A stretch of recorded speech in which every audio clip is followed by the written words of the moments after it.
Graça e paz, querido. Nós estamos iniciando mais uma aula, nossa primeira parte da quarta aula de Panorama do Novo Testamento, parte 2. E nós estamos falando sobre as cartas paulinas, né? Falando sobre as cartas paulinas, as cartas que são curtas, nós estamos lendo a carta toda para que você possa ter uma noção da carta como um todo, visto que a matéria é panorama, né? Então, uma visão rápida acerca de cada uma delas. Mas não deixe de fazer as provas e não deixe de assistir todas as aulas para fazer as provas. As grandes revelações estão na ministração da matéria, né? Claro que só com a apostila você faz a prova, porém, o importante é você aprender a verdade da palavra de Deus. Carta de Paulo aos Colossenses, ela foi escrita para mostrar a primazia de Cristo em tudo.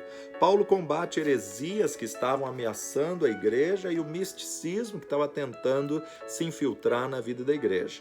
Paulo está preso e quando ele está preso, ele escreve Efésios, ele escreve Filipenses, ele escreve Colossenses e também escreve Filemon. Paulo está junto com Timóteo, olha só como ele começa a carta no prefácio e saudação. Paulo, apóstolo de Jesus Cristo, pela vontade de Deus, e o irmão Timóteo, aos santos e irmãos fiéis em Cristo que estão em Colossos, graças a vós e paz da parte de Deus, nosso Pai, e da do Senhor Jesus Cristo. Então ele está junto aqui com Timóteo. Outra coisa interessante é que a data mesma, né? 60, 61 depois de Cristo, ele está lá em Roma, na primeira prisão de Paulo em Roma, e uma igreja localizada em Colosso, perto da cidade de Éfeso. Certamente Paulo não tinha estabelecido a igreja pessoalmente, mas ela foi muito influenciada pela vida de Paulo. Tanto é que no capítulo 2, verso 1, ele diz: porque quero que saibais quão grande combate tenho por vós e pelos que estão em Laodiceia e por quantos não viram o meu rosto em carne, para que os seus corações sejam consolados e estejam unidos em amor e enriquecidos na plenitude da inteligência para conhecimento do mistério de Deus, Cristo. Para os que não viram meu rosto em carne, então, na verdade, aponta justamente esse momento que ele estava apenas, né, passou por ali. Era o momento de Atos capítulo 19, quando ele está na viagem, em Atos capítulo 19, a terceira viagem de Paulo. Paulo prega em Éfeso, tumulto excitado por Demétrio. Então é nesse contexto do capítulo 19 que ele passa por ali naquela região, né? Epáfras tinha vindo de Roma e muitas pessoas estavam ensinando misticismo, até adoração aos anjos, e logo depois Epáfras também foi preso.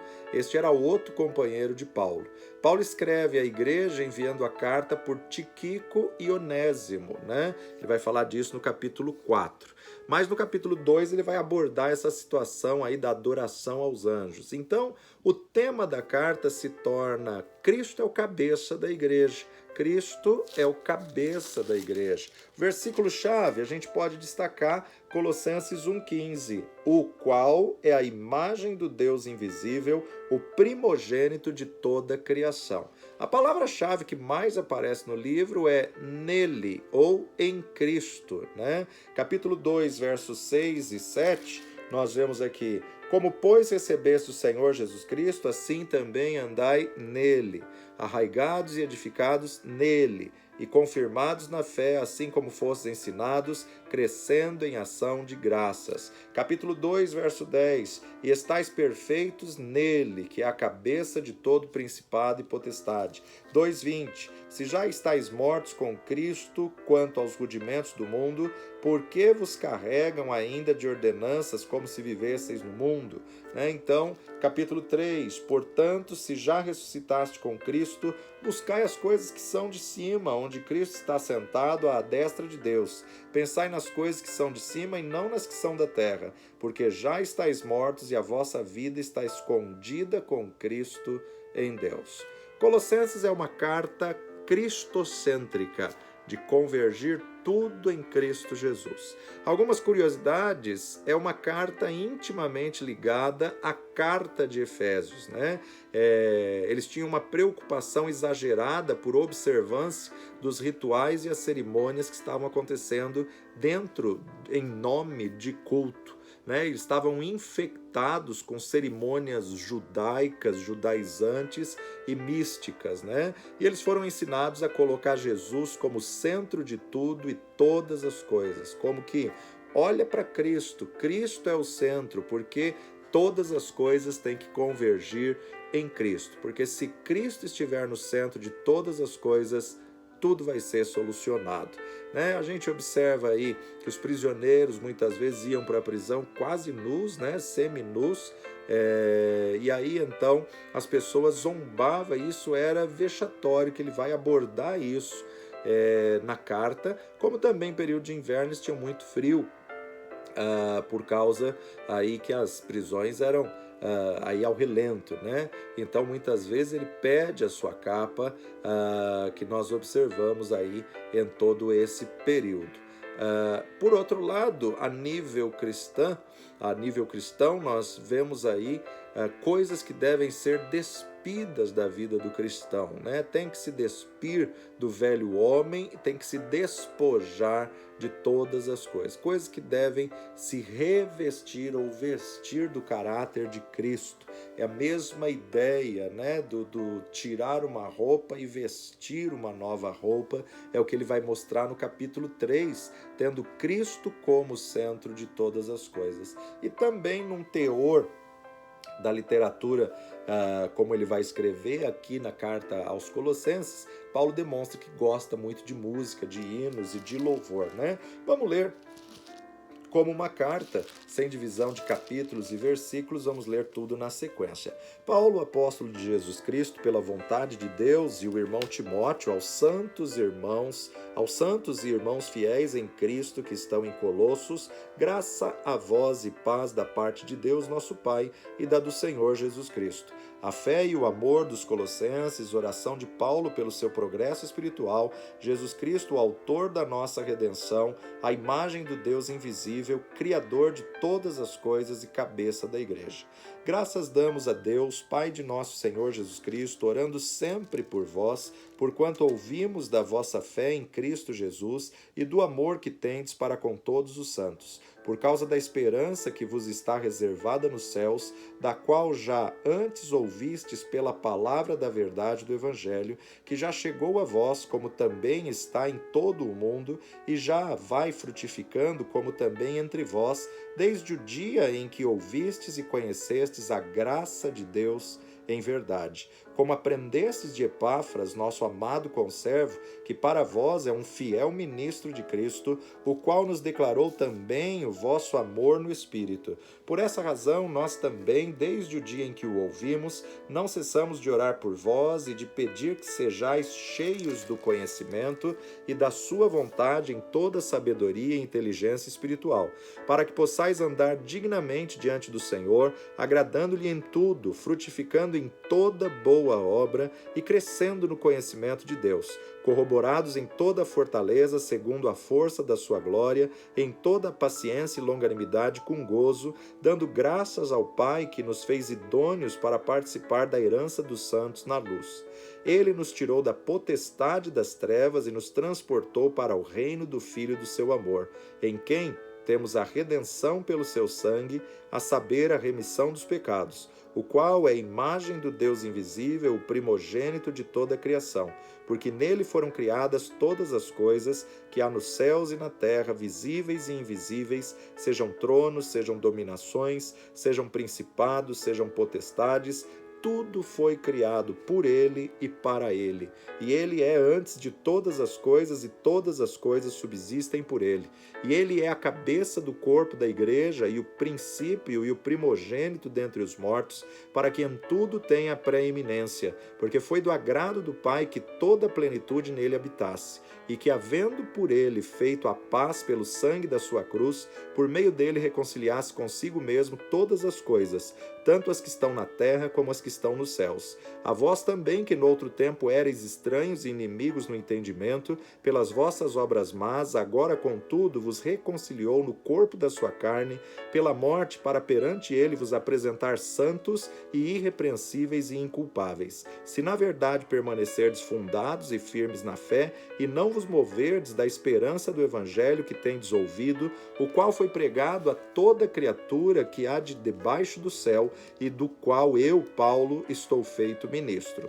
O trabalho e os combates de Paulo no seu ministério. Regozijo-me agora no que padeço por vós, e na minha carne cumpro o resto das aflições de Cristo pelo seu corpo, que é a igreja, da qual eu estou feito ministro segundo a dispensação de Deus, que me foi concedida para convosco para cumprir a palavra de Deus. O mistério que esteve oculto desde todos os séculos e em todas as gerações, e que agora foi manifesto aos seus santos, aos quais Deus quis fazer conhecer quais são as riquezas da glória deste mistério entre os gentios, que é Cristo em vós, esperança da glória, a quem anunciamos, admoestando a todo homem e ensinando a todo homem em toda sabedoria, para que apresentemos todo homem perfeito em Jesus Cristo. E para isso também trabalho, combatendo segundo a sua eficácia, que opera em mim poderosamente. Porque quero que saibais quão grande combate tenho por vós e pelos que estão em Laodiceia,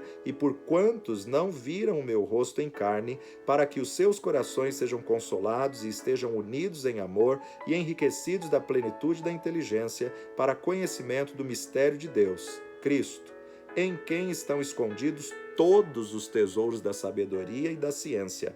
Advertência acerca das falsas doutrinas. E digo isto para que ninguém vos engane com palavras persuasivas, porque ainda que esteja ausente quanto ao corpo, contudo em espírito estou convosco, regozijando-me e vendo a vossa ordem e a firmeza da vossa fé em Cristo. Como, pois, recebestes do Senhor Jesus Cristo, assim também andai nele, arraigados e edificados nele e confirmados na fé, assim como fostes ensinado, crescendo em ação de graças, tende cuidado para que ninguém vos faça presa sua, por meio de filosofias e vãs sutilezas, segundo a tradição dos homens, segundo os rudimentos do mundo, e não segundo Cristo, porque nele habita corporalmente toda a plenitude da divindade, e estáis perfeitos nele, que é a cabeça de todo principado e potestade, no qual também estáis circuncidados com a circuncisão não feita por mão no despojo do corpo da carne, a circuncisão de Cristo. Sepultados com ele no batismo, nele também ressuscitastes pela fé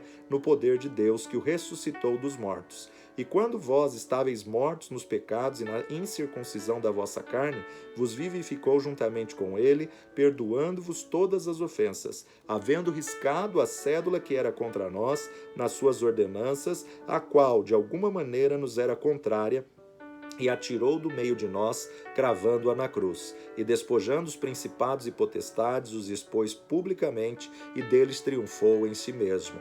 Portanto, ninguém vos julgue pelo comer ou pelo beber, ou por causa dos dias de festa, ou da lua nova, ou dos sábados, que são sombra das coisas futuras, mas o corpo é de Cristo. Ninguém vos domine a seu bel prazer com pretexto de humildade de culto dos anjos, metendo-se em coisas que não viu, estando debalde inchado na sua carnal compreensão, e não ligado à cabeça, da qual todo o corpo provido e organizado pelas juntas e ligaduras vai crescendo em aumento de Deus. Se, pois, estáis mortos com Cristo quanto aos rudimentos do mundo, por que vos carregam ainda de ordenanças como se vivesseis no mundo, tais como não toques, não proves, não manuseis, as quais coisas todos perecem pelo uso, segundo os preceitos e doutrinas dos homens, as quais têm, na verdade, alguma aparência de sabedoria em devoção voluntária, humildade e em disciplina do corpo, mas não são de valor algum, senão para a satisfação da carne. Exortação à santidade e ao amor fraternal. Portanto, se já ressuscitastes com Cristo, buscai as coisas que são de cima, onde Cristo está assentado à destra de Deus. Pensai nas coisas que são de cima e não nas que são da terra, porque já estáis mortos e a vossa vida está escondida com Cristo em Deus. Quando Cristo, que é a nossa vida, se manifestar, então também vós vos manifestareis com ele em glória. Mortificai, pois, os vossos membros que estão sobre a terra, a prostituição, a impureza, o apetite desordenado, a vil concupiscência, concupiscência e a avareza, que é idolatria, pela quais coisas vem a ira de Deus sobre os filhos da desobediência, nas quais também em outro tempo andastes quando vivieis nela, mas agora despojai-vos também de tudo, da ira, da cólera, da malícia, da maledicência, das palavras torpes da vossa boca. Não mintais uns aos outros, pois que já vos despistes do velho homem com seus feitos, e vos vestistes de novo, que se renova para o conhecimento, segundo a imagem daquele que o criou, onde não há grego, nem judeu, nem circuncisão, nem incircuncisão, bárbaro, cita, servo ou livre, mas Cristo é tudo em todos. Revesti-vos, pois, como eleitos de Deus, santos e amados, de entranhas de misericórdia, de benignidade, humildade, mansidão, longanimidade, suportando-vos uns aos outros e perdoando-vos uns aos outros, se algum tiver queixa contra o outro, assim como Cristo vos perdoou, assim fazei vós também. E sobre tudo isto, revesti-vos de amor, que é o vínculo da perfeição. E a paz de Deus, para a qual também fostes chamados em um corpo, domine em vossos corações e sede agradecidos. A palavra de Cristo habite em vós abundantemente, em toda sabedoria, ensinando-vos e admoestando-vos uns aos outros, com salmos, hinos e cânticos espirituais, cantando ao Senhor com graça em vosso coração. E quanto fizerdes por palavras ou por obras, fazei tudo em nome do Senhor Jesus, dando por ele graças a Deus Pai. Os deveres domésticos. Vós, mulheres, estáis sujeitas a vosso próprio marido, como convém no Senhor. Vós, maridos, amai a vossa mulher e não vos irriteis contra ela. Vós, filhos, obedecei em tudo a vossos pais, porque isso é agradável ao Senhor. Vós, pais, não irriteis a vossos filhos, para que não percam o ânimo. Vós, servos, obedecei em tudo a vosso Senhor, segundo a carne, não servindo só na aparência, como para agradar aos homens, mas em simplicidade de coração, temendo a Deus. E tudo quanto fizerdes, fazei-o de todo o coração, como ao Senhor e não aos homens, sabendo que recebereis do Senhor o galardão da herança, porque a Cristo o Senhor servis. Mas quem fizer agravo, receberá o agravo que fizer, pois não há acepção de pessoas. Vós, senhores, fazei o que for de justiça e equidade a vossos servos, sabendo que também tendes um Senhor nos céus. Exortação à oração e à sabedoria. Perseverai em oração, velando nela com ações de graças, orando também juntamente por nós, para que Deus nos abra a porta da palavra, a fim de falarmos do mistério de Cristo, pelo qual estou também preso, para que o manifeste como me convém falar. Andai com sabedoria para com os que estão de fora, remindo o tempo. A vossa palavra seja sempre agradável, temperada com sal, para que saibais como vos convém responder a cada um. Tiquico e Onésimo são enviados aos Colossenses, saudações finais. Tiquico, irmão amado e fiel ministro e conservo no Senhor, vos fará saber o meu estado, o qual vos enviei para o mesmo fim, para que saiba do vosso estado e console o vosso coração. Juntamente com Onésimo, amado e fiel irmão, que é dos vossos, eles vos farão saber tudo o que por aqui se passa. Aristarco, que está preso comigo, vos saúda, e Marcos, o sobrinho de Barnabé, acerca do qual já recebestes mandamentos, se ele for ter convosco, recebei-o.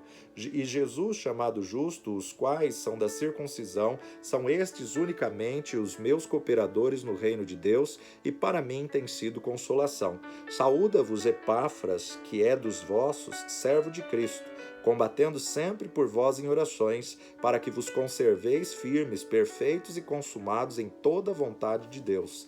Pois eu lhe dou testemunho de que tem grande zelo por vós, e pelos que estão em Laodiceia, e pelos que estão em Hierápolis. Saúda-vos Lucas, o médico amado, e Demas. Saudai aos irmãos que estão em Laodiceia, e a Ninfa, e à igreja que está em sua casa. E quando esta epístola tiver sido lida entre vós, fazei que também o seja na igreja dos Laodicenses. E o que veio de Laodiceia, lede a vós também. E dizei a Arquipo, atenta para o ministério que recebestes no Senhor, para que o cumpras. Saudação de minha mão, de Paulo, lembrai-vos das minhas prisões, a graça seja convosco. Amém.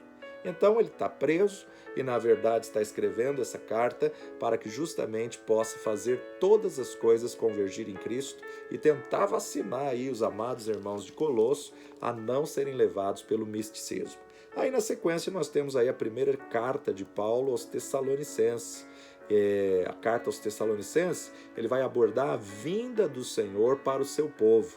Há uma mensagem escatológica tal como o arrebatamento da igreja e o dia do Senhor. Ela foi escrita aproximadamente no final do ano 50, início do ano 51.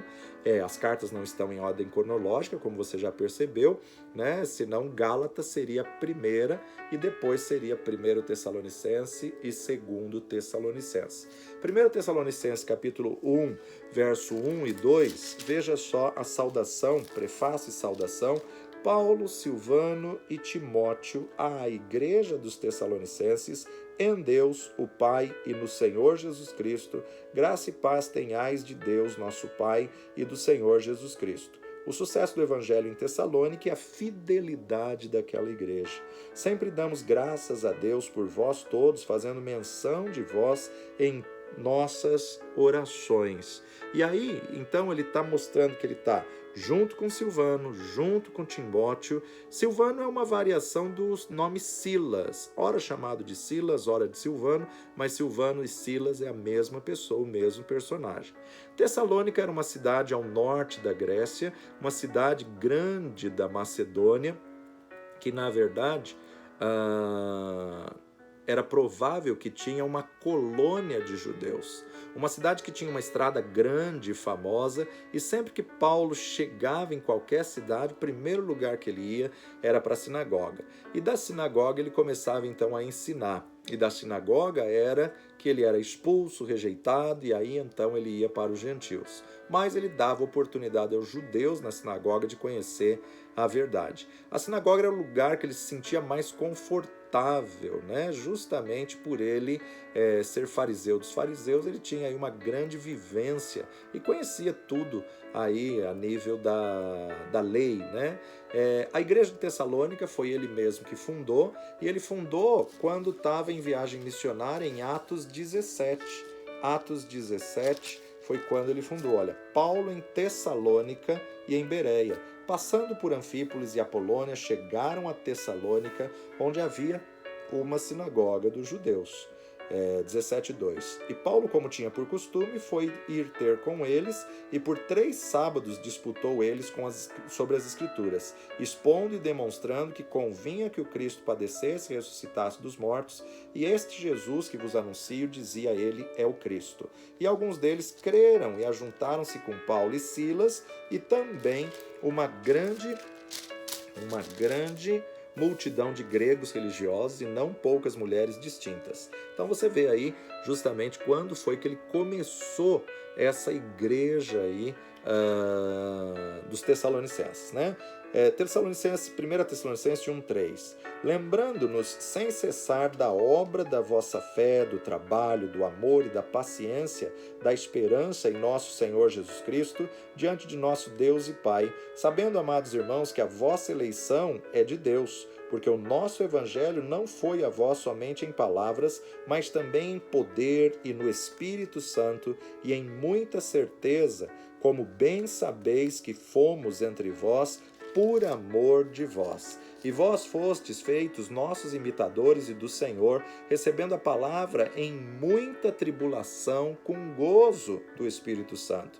De maneira que fostes exemplo para todos os fiéis na Macedônia e Acaia, porque por vós soou a palavra do Senhor, não somente na Macedônia e Acaia, mas também em todos os lugares, a vossa fé para com Deus se espalhou, de tal maneira que já dela não temos necessidade de falar coisa alguma, porque eles mesmos anunciam de nós qual a entrada que tivemos para convosco, e como dos ídolos vos convertestes a Deus, para servir ao Deus vivo e verdadeiro, e esperar dos céus a seu Filho, a quem ressuscitou dos mortos, a saber, Jesus, que nos livra da ira futura. Então a gente observa aqui nessa carta a importância, né, de ver aí como ele começou, como surgiu.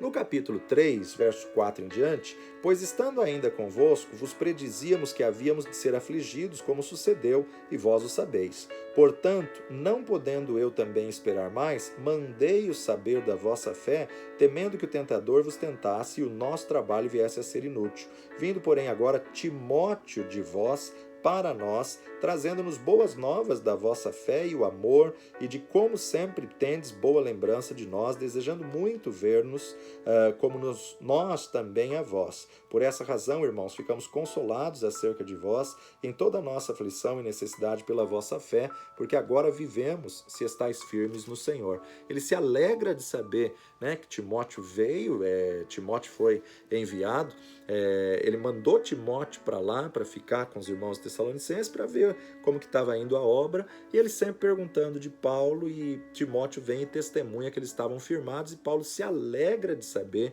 que eles estavam firmes, né? Timóteo se tornou como um braço direito de Paulo, né, ajudando em muitas coisas. No capítulo 4, versículo 11, ele diz: e procureis viver quietos e tratar de vossos próprios negócios e trabalhar com vossas próprias mãos, como já vô-lo temos mandado.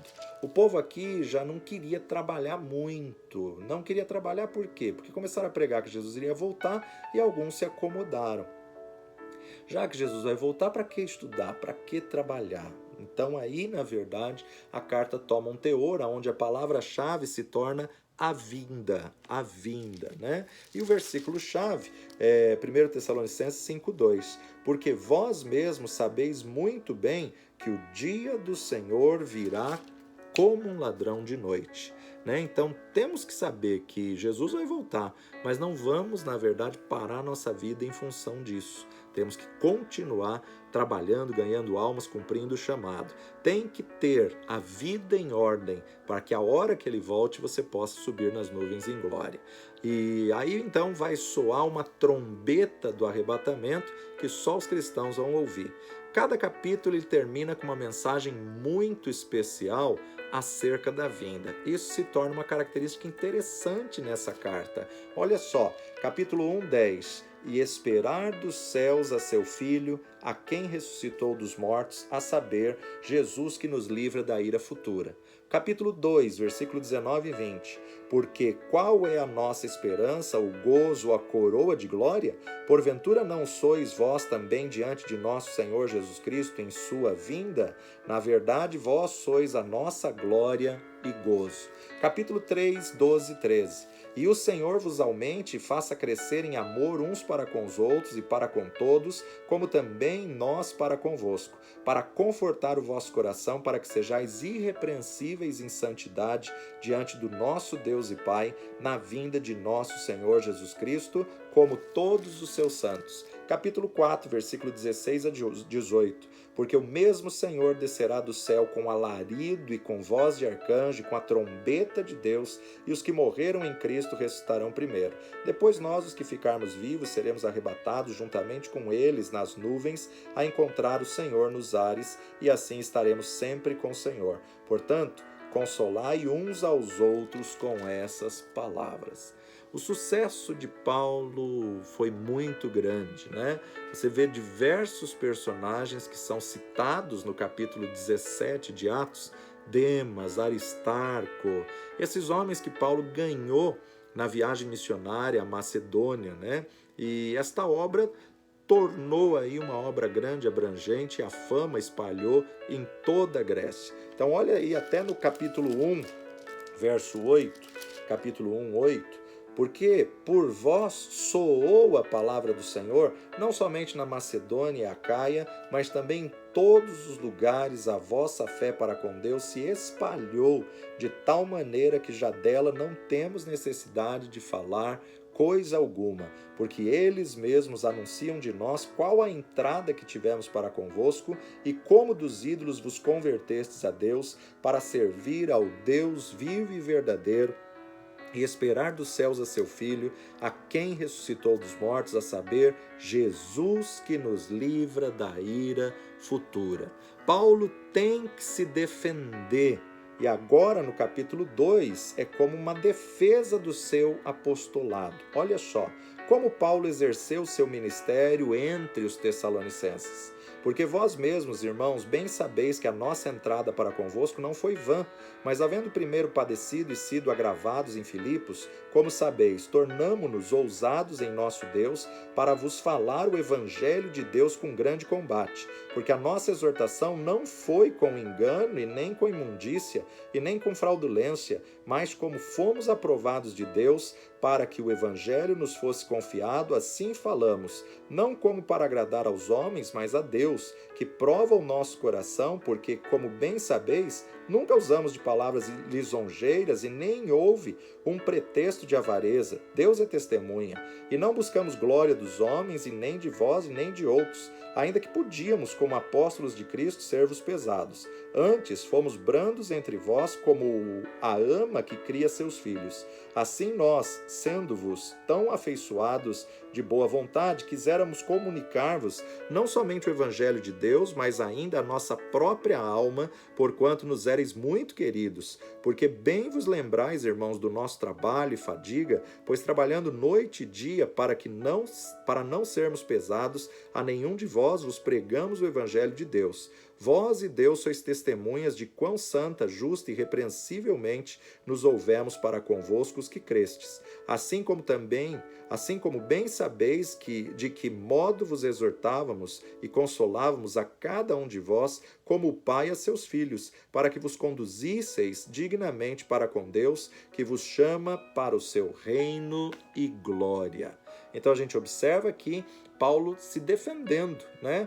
Também no capítulo 3, verso 12 e 13, e o Senhor vos aumente e faça crescer em amor uns para com os outros e para com todos, como também nós para convosco, para confortar o vosso coração, para que sejais irrepreensíveis em santidade diante do nosso Deus e Pai, na vinda de nosso Senhor Jesus Cristo, com todos os santos anjos, com todos os seus santos, perdão. A perseguição era intensa. Paulo foi um ministério muito recheado de profecias, muito rico em profecias, mas que sofreu muita perseguição. Capítulo 4, ele vai falar acerca da ressurreição e da vinda do Senhor Jesus Cristo. Muitos estavam desconsolados por causa dos seus parentes que estavam mortos, e dormir no Senhor era uma palavra grega que no Novo Testamento ela simbolizava os salvos. Não é que eles estavam dormindo sem consciência, né? Até hoje, esse dormir no Senhor traz confusão, né? Temos que entender que somos um espírito, possuímos uma alma e moramos num corpo.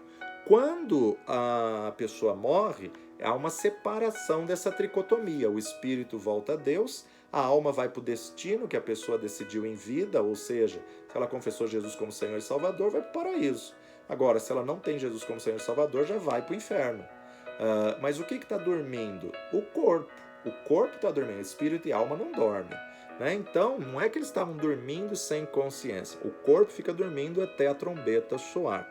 Agora, essa palavra aparece 14 vezes no Novo Testamento, dormir no Senhor, que significa que morreu salvo, morreu em Cristo Jesus, que é o que ele vai abordar no capítulo 5, a partir do versículo 16, que a gente já vai ler já.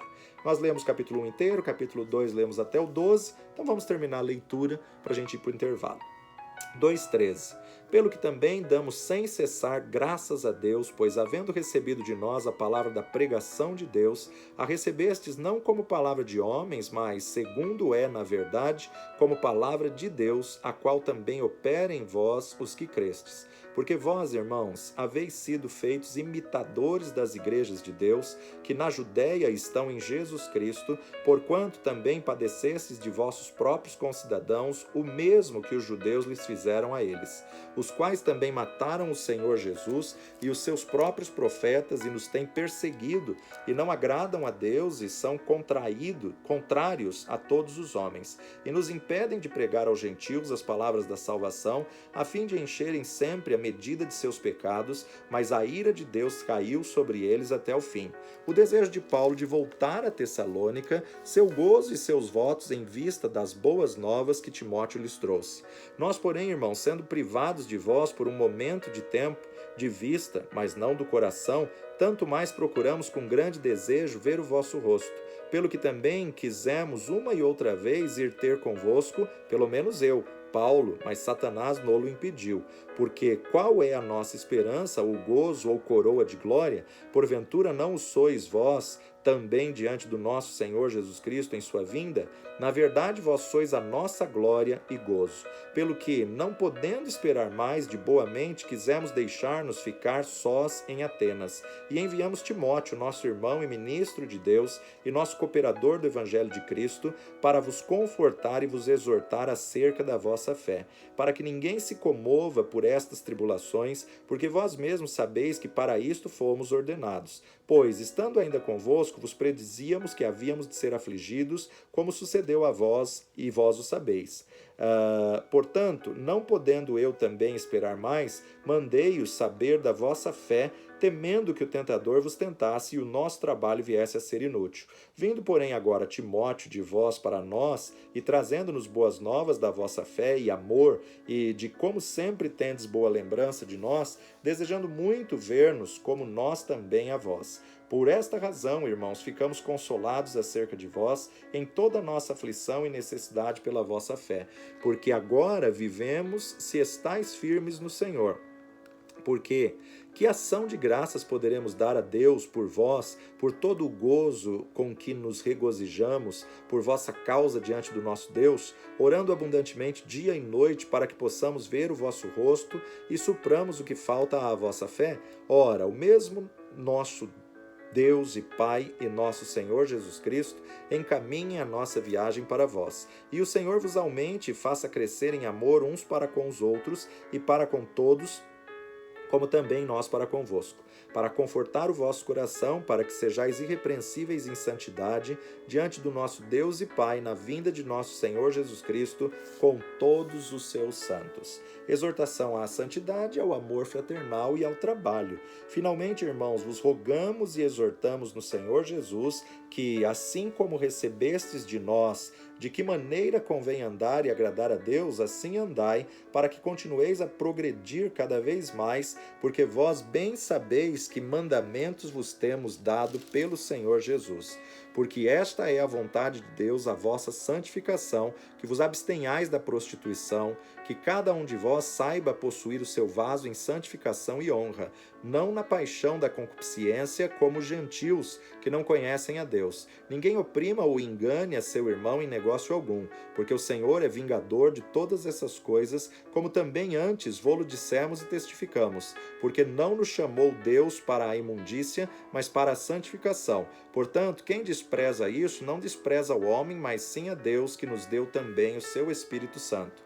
Quanto, porém, ao amor fraternal, não necessitais de que vos escreva, visto que vós mesmos estáis instruídos por Deus, que vos ameis uns aos outros, porque também já assim o fazeis para com todos os irmãos que estão por toda a Macedônia, exortamo-vos, porém, a que ainda nisto continueis a progredir cada vez mais, e procureis viver quietos e tratar dos vossos próprios negócios e trabalhar com vossas próprias mãos, como já vô-lo temos mandado, para que andeis honestamente para com os que estão de fora e não necessiteis de coisa alguma. Acerca da ressurreição e vinda de Cristo. Não quero, porém, irmãos, que sejais ignorantes acerca dos que já dormem, para que não vos entristeçais como os demais que não têm esperança. Porque se cremos que Jesus morreu e ressuscitou, assim também aos que em Jesus dormem, Deus os tornará a trazer com ele. Dizemo-vos, pois, isto pela palavra do Senhor, que nós, os que ficarmos vivos para a vinda do Senhor, não precederemos os que dormem. Porque o mesmo Senhor descerá do céu com alarido e com voz de arcanjo, e com a trombeta de Deus, e os que morreram em Cristo ressuscitarão primeiro. Depois nós, os que ficarmos vivos, seremos arrebatados juntamente com eles nas nuvens a encontrar o Senhor nos ares, e assim estaremos sempre com o Senhor. Portanto, consolai uns aos outros com essas palavras. Mas, irmãos, acerca dos tempos e das estações, não necessitais de que se vos escreva, porque vós mesmos sabeis muito bem que o dia do Senhor virá como ladrão de noite.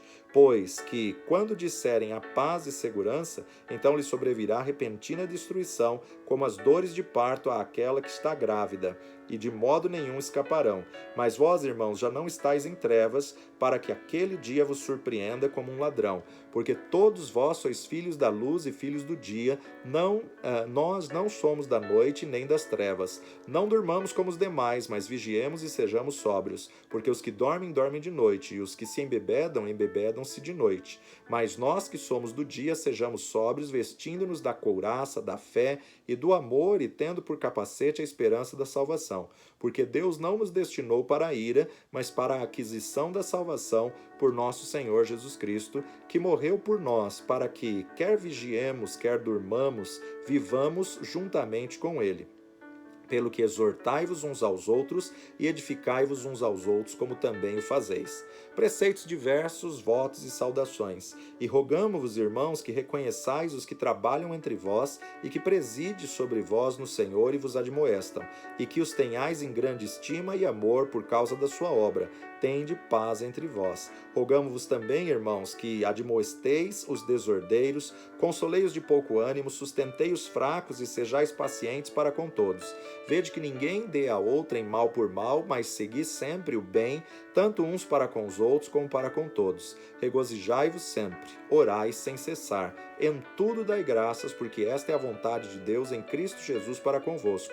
Não extingais o Espírito, não desprezeis as profecias, examinai tudo, retende o bem, abstende-vos de toda aparência do mal, e o mesmo Deus de paz vos santifique em tudo, e todo o vosso espírito e alma e corpo sejam plenamente conservados e irrepreensíveis para a vinda de nosso Senhor Jesus Cristo.